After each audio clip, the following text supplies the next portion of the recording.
प्राचीन समय की बात है। सूरथ नाम के राजा थे। वे अपने प्रजा तथा सेना पर कोई ध्यान नहीं देते, जिसका परिणाम ये हुआ कि एक पड़ोसी राजा ने उन पर अपनी सेना लेकर चढ़ाई कर दी। उधर सूरथ की सेना भी शत्रु से मिल गई थी। अंततः राजा सूरथ की हार हुई और वे जान बचाकर जंगल की तरफ भाग खड़े हुए।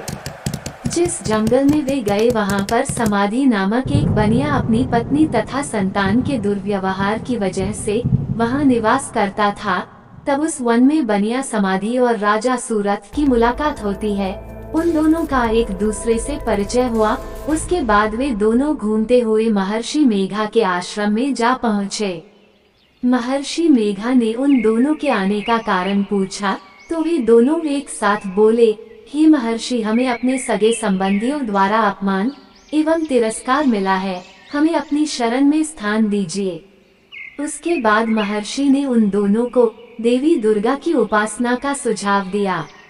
तब राजा सूरथ ने महर्षि मेघा से प्रश्न किया, हे महर्षि, देवी कौन है?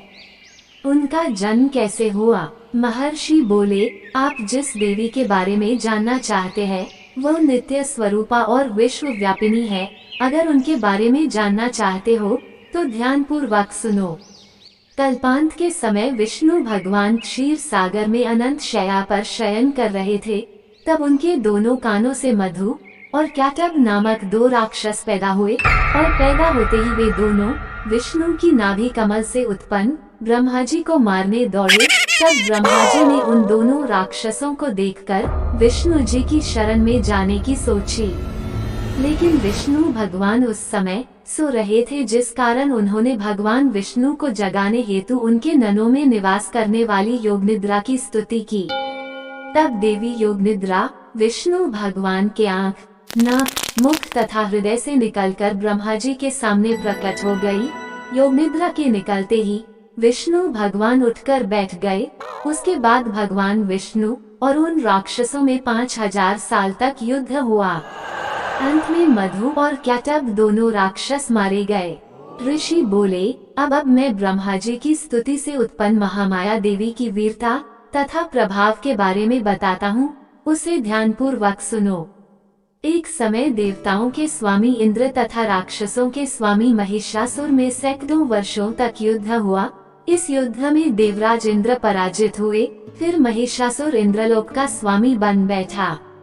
तब सब देवतागण ब्रह्मा जी के नेतृत्व में भगवान विष्णु और भगवान शंकर की शरण में गए।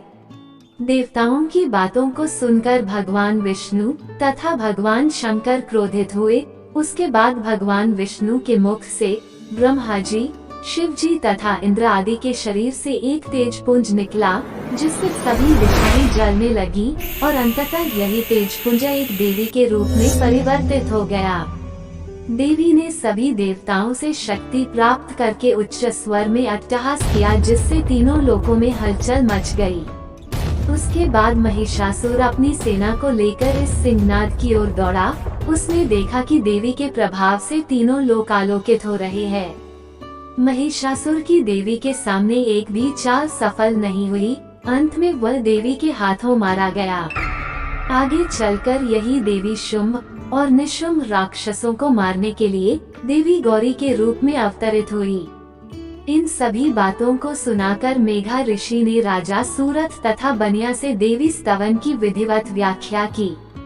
उसके बाद राजा और बनिया नदी पर जाकर देवी की तपस्या करने लगे।